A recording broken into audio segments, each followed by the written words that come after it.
Today we're going to be looking at 12 players for Dynasty Fantasy Football to see whether or not you want to buy, sell, hold, trade, set on fire, whatever you want to do. When we look at these advanced metrics, we look at the market, we try to guess the trade value, the startup draft value, and everything else. But before we do this, you need to click that subscribe button right now. We're helping you build your Dynasty teams. We're helping you win those trades. We're doing this every day here on YouTube. On top of that, I'm helping you with redraft. I'm helping you with your Devy drafts. I'm helping you with those college freshmen, the NFL draft, everything else. Click that button. Stop missing out. Ric Flair's watching. Don't disappoint Ric Flair. But we're going to start off with our first player. And I have not talked about this guy for a very long time, it feels like. But we got to let it rip on him, and it's Brandon Aiyuk. There's a lot of trade news with him. There's a lot of contract news with him. Better to say that. But Brandon Aiyuk here. A very interesting prospect being valued as wide receiver 13, ADP 20. So he's holding some value.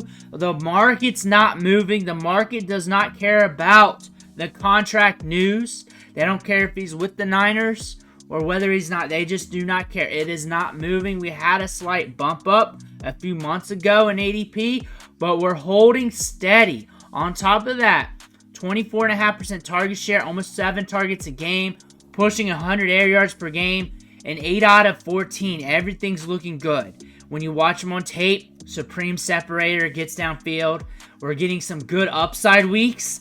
The downside weeks are not killing you. You want to look at the upside and the downside. 15.7 points per game per 18 games, per 17 games, 16.2 points per game. Very productive. He's very steady with some boom weeks. He can get you 30 points in a week here and there. He can hit the 20s. On top of that, when he's on the low, he's still getting you double digits more often than not. Brandon Aiyuk's a stable asset. I'm not worried about him hitting the market or going anywhere else. I feel like there's only a few teams, if any, that will tank his value or tank his production. I think Brandon Aiyuk's still good to rock with, but Travis Etienne, RB6, ADP 25. And he was valuable last year, one of the top running backs in the league in opportunity share. We kind of went on the downs in the back half of the season. Something to be leery of. Also, we're looking at a running back here that's using the passing game a fair bit with 4.2 targets per game, 11.9% target share, and that's very impactful because Trevor Lawrence wants to push the ball downfield. They're structuring this offense so they can be vertical. If they can get vertical and they can get successful for that, that's going to leave some lanes open for Travis Etienne. They can't stack the box.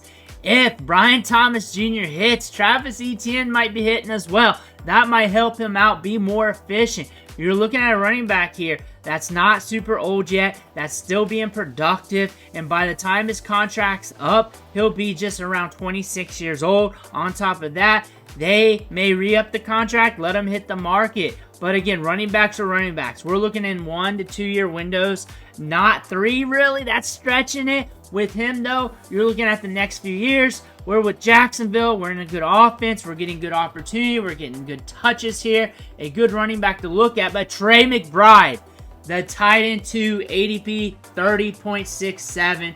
We're highly valuable right now. A young tight end that went off last year. Look at the tight end 1 weeks. Not just tight end 1 weeks, because that's almost like a worthless thing to say these days. But we have 4 games of over 20 points per game. And why I said that tight end 1 weeks is almost a worthless statement, because honestly, the top 12 tight ends, only like 5 to 8 of them per week hit double-digit PPR fantasy points. And there's a lot of times like the tight end 8s will get you like 8 points in a week. So you really want to watch that week for week. Tight ends sell you wolf tickets in fantasy football. But Trey McBride here, I got a lot of shares of this dude in Devy, and that's where I loaded up, and that was years ago. That was almost half a decade ago. I was getting Trey McBride because he was getting a large market share in the passing production, and I just took some stats in my deeper Devy leagues. But almost a 20% target share. But when you prorate things out for that back half of the season when Ertz was out, 14.9 points per game. The target share went up. The volume went up. He's a key part of the offense. Marvin Harrison Jr. is probably just going to help things. Probably going to keep the middle open more for him. Kyler Murray loves to target him. He's good to go. Devin Etienne. RB9, ADP 3167 here. The value's holding steady. We got a young running back prospect. Probably one of the few running backs that I'm very interested in because he's young. He's flashed that production. Injuries have been an interesting thing of his career so far. Injured at the start of the season, middle of the year, and that's been a roller coaster, and that's something to look into. But he's got speed for days. The Dolphins have speed for days. Fits well in this offense. Used in the passing game. Used around the goal line. Proven to give you the spike weeks. Love him for best ball. I love him on my rosters because I know he has the potential to win me some weeks. He has that type of upside. He has the upside to where a 25-point game on your chart down there for production just looks like a little thing. He can get you 50 points in a game. He can score your touchdowns from anywhere on the field. And he's valued at RB9, which is a great price tag because we got more years with the Dolphins. But Rashad White, RB13, ADP 56. He's cheap in Dynasty. He's cheap in redraft. He's cheap at underdog. And he's a good value here because we're looking at these running backs. 1, 2-year windows, 3 max, but I'm really not pushing it that far. 4.1 targets a game. Used heavily in the passing game. One of the top running backs in the league in opportunity share. 15.8 rushing attempts per game. Baker Mayfield pushes it downfield. They cannot stack the box. They're loaded at wide receiver. He's good to go. He's good to go as long as he's on the field sniffing air, sniffing grass. Kyle Pitts, tight end 7, ADP 56. And the market got burnt. The market got burnt over the years. And now we got Kirk Cousins. We got a new regime in town. Things are looking good for Kyle Pitts. It's been looking good in minicamp. It's been looking good in OTAs. The volume could be there. But also, you always look at the advanced metrics, and they're always hitting. 60.9 air yards per game, 11.3 ADOT. That's great for a tight end. 18.3% target share. That's great for a tight end. The numbers are going to eventually lead to fantasy production. We got a good quarterback. They know they want to stretch it with Kyle Pitts a little bit at the tight end spot. They know they want to push it downfield with him. They saw the tape. They know what Kyle Pitts is. The targets are going to be a lot better. And you're catching him at tight end 7 right now on the board. A lot cheaper than what he was. And if he hits with Kirk Cousins, they're going to re-up that contract. They're definitely going to do that. Because if something goes sour here with Kirk Cousins in the future, you got Michael Penix. And you want that transition to fuse together nicely. And that did not happen prior to Kirk Cousins. And they're bit by that. That's why they made sure they were rock solid, top to bottom, old and youth at the quarterback position. They got bit so hard that they overpaid at the quarterback position by drafting Michael Penix in the first round. They got bit so hard. So on top of that, if he's hitting right now, and he does well with Kirk Cousins, and he splashes, they're going to re-up him. He's going to be a Falcon for life. That's going to happen. They're not messing around. They got Desmond Ridder, and they're not doing that again. Kyle Pitts, tight end 7, finally at a palatable price point, and you're looking at the advanced metrics per week, looking solid. Chris Godwin, wide receiver 41, ADP 75. I talked about him a few videos ago, but more news came out. They're going to put him in the slot more, and they're going to try to put him in the Cooper Kupp role where he was the Triple Crown winner. However, prior to last year, he was in the slot just 37% of the time. But years prior, like the last 3, 70% or higher in the slot. So he's accustomed in the slot. You might get more fantasy points per game if he's activated in the slot. So the inverse of that, Jaylen McMillan, Trey Palmer, them on the outside cooking with Mike Evans, triple set it up, Chris Godwin in the middle. So look for that other wide receiver. Which one wins that outside job duty? Trey Palmer's got 4.3 speed, can stretch it. Jaylen McMillan is a very good route runner. But we're here talking about Chris Godwin.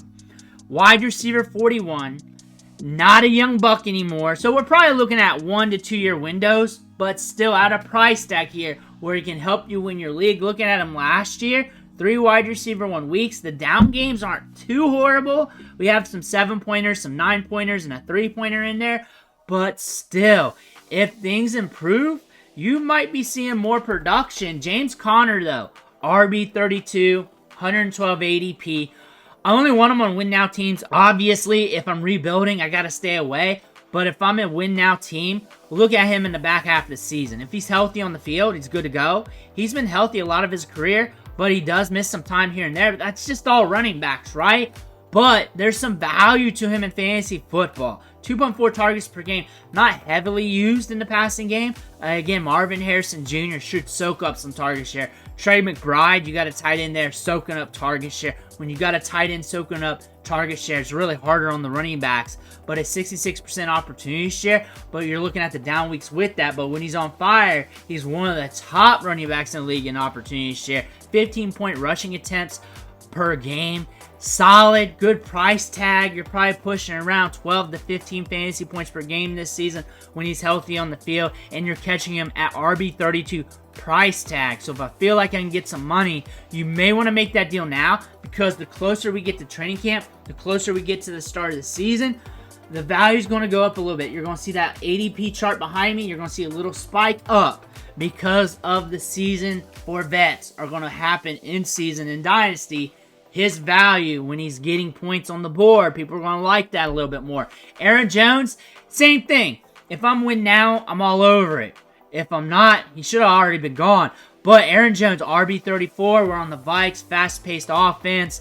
They're probably going to slow things down for these quarterbacks here a little bit, but they also want to be a fast-paced offense. They're still going to use Aaron Jones. They're probably going to use him a good bit in the passing game, and he's good in the passing game. He's electric in the passing game. When he's healthy on the field, when you're looking at that back part of the season there, he can be productive. He can be valuable. You got wide receivers there that's going to prevent defenses from putting players in the box. Aaron Jones, RB34. If you're built for it, roll with it. But Jaylen McLaughlin, if you want to go cheap at running back, RB59, pushing 200 ADP.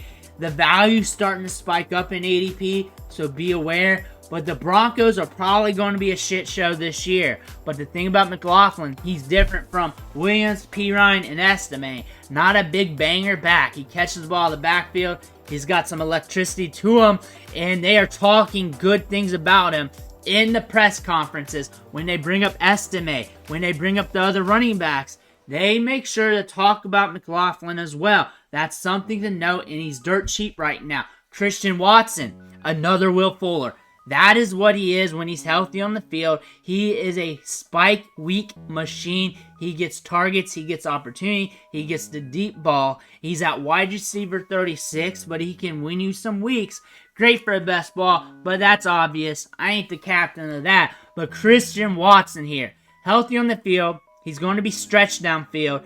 He can splash it up for you, but Devin Singletary, if you want to go cheap at running back, and you want a running back that's going to get you touches, I'm not going to promise production because it is the Giants. But if you want a running back that's going to get touches, here's your guy. He proved that last year with Houston, off and on with Buffalo. He's very efficient. He's very dependable. And that dependability is going to allow him to be on the field and allow him to get a good opportunity share. But those are 12 players we're looking at today. Buy, sell, hold, set on fire, whatever you want to do.